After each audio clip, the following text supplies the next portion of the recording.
جن کی ڈیتھ ہوئی ہے ان کے نماز جنازہ میں شرکت کریں گے جی، اور شرکت کرنے کے لیے انہیں انتظامات کرنے کے لیے کہہ دیا جی، اور وہ روانہ ہو گئے اسلام آباد کے لیے جی، اور رات وہ مری میں قیام کریں گے، اور جو نماز جنازہ کا جو ہے معاملہ تقریب اس میں میرا خیال ہے کہ وہ کل شیڈول ہے، یا آج رات میں ہوئی تو نواز شریف صاحب اس نماز جنازہ میں شرکت کریں گے، یہ عامر سعید عباسی انہوں نے کنفرم کیا جی، والدہ ماجدہ کی ان کے لیے تو میاں محمد نواز شریف صاحب ضرور جائیں گے۔ اچھا، یہاں یہ چیز ہے۔ دوسرا جی، کے پی کے حکومت نے، خیبر پختونخوا حکومت نے پشاور یونیورسٹی کے شعبہ جرنلزم کو شہید ارشد شریف کے نام سے منسوب کرنے کا فیصلہ کر لیا جی، یہ بڑی خبر ہے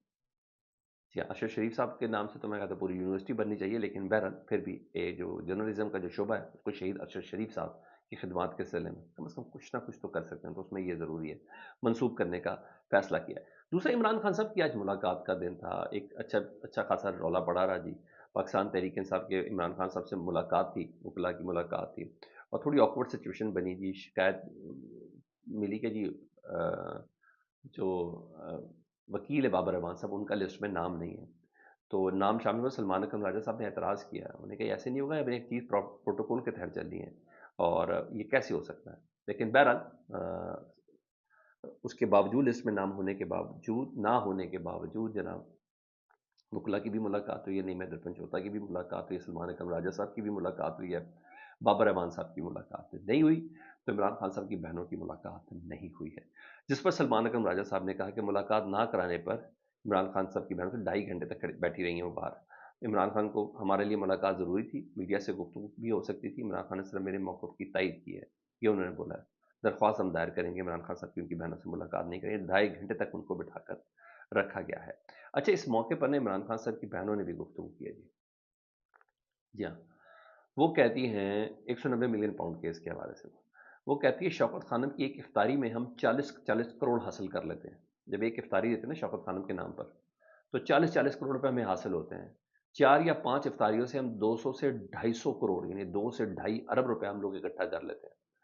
اور وہ بھی ٹیبل بیچے بغیر۔ کیا عمران خان کو القادری یونیورسٹی کے لیے 50-60 کروڑ کی کمی تھی؟ صاف ظاہر ہوتا ہے کہ مسئلہ ان کو سیرت النبی صلی اللہ علیہ وآلہ وسلم سے کہ ان کے نام پر القادری یونیورسٹی بنی ہوئی تھی، ادروائز کچھ بھی نہیں تھا۔ وہ گلے کی ہڈی، اس سے متعلق میں آپ کو بعد میں بتاؤں تو آج اسلام آباد ہائی کورٹ میں ایک سماعت ہوئی وہ بلاسفی والے قانون کی، اس کے بھی وکیل صاحب سے بھی ابھی تھوڑی دیر پہلے ایک ویلاگ میں سے میں سن رہا تھا، تو وہ کہہ رہے تھے کہ یہ جھوٹے کیسز بنائیں گے وہ کاز گروپ کے حوالے سے، یہ تمام چیزیں۔ تو آپ کو پتہ ہے سردار اسحاق خان صاحب نے، جسٹس سردار صاحب نے ان کا براہ راست اس کی کوریج دکھائی جگہ ویڈیو لنک کے ذریعے دیکھے، بیسکلی انہوں نے کہا تھا کہ اتنے لوگ آتے ہیں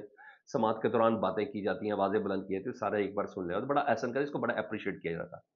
آج اس کی سماعت تھی، اور اس کی سماعت کے بعد پتہ چلا جی اسلام آباد ہائی کورٹ کی براہ راست سماعت کی ویڈیو پرائیویٹ کر دی گئی ہے،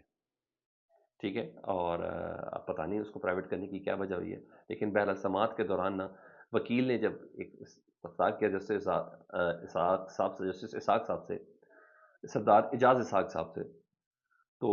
وکیل صاحب کہتے ہیں جسٹس سردار اعجاز اسحاق صاحب کو کہ اب تو لگتا ہے ٹرینڈ آ گیا ہے کہ فوج کے خلاف ویلا کر کے 5-5 کروڑ روپے کمائے جا سکتے ہیں،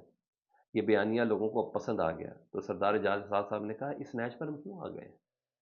کہ اپنی ہی فوج کے خلاف جو بات کر رہا ہو اس کو اتنی پذیرائی مل رہی ہوتی ہے۔ انہوں نے کہا یہ سوچنے کی ضرورت ہے، جن ممالک کا، وکیل صاحب کہتے ہیں جن ممالک کا ڈیفنس مضبوط نہ ہو تو انہیں توڑنا آسان ہوتا ہے۔ پھر انہوں نے یوکرین کا ذکر کیا، شام کا ذکر کیا، لیبیا کا ذکر کیا، یہ سب باتیں کی نا، انہوں نے کہا آسان ہوتا ہے۔ تو انہوں نے کہا جہاں، پھر جسٹس صاحب نے کہا جہاں عوام ڈیفنس کے ساتھ نہ ہو یا عوام فورسز کے ساتھ نہ ہو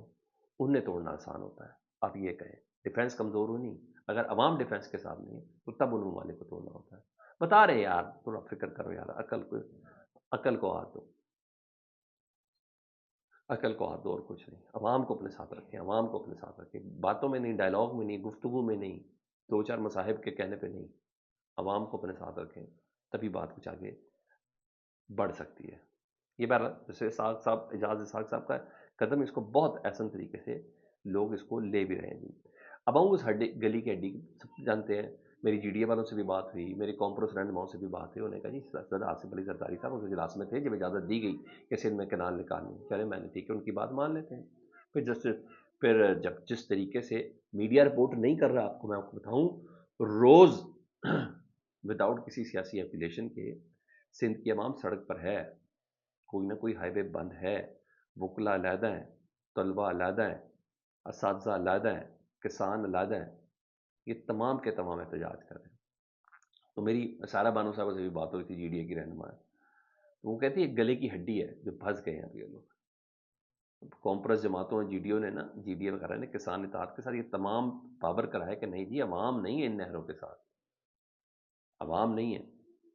3 صوبوں میں تو قحط تک کا خطرے کا ہے، آج کا اخبار کی خبر ہے، انہوں نے کہا یہاں عوام نہیں ہے۔ تو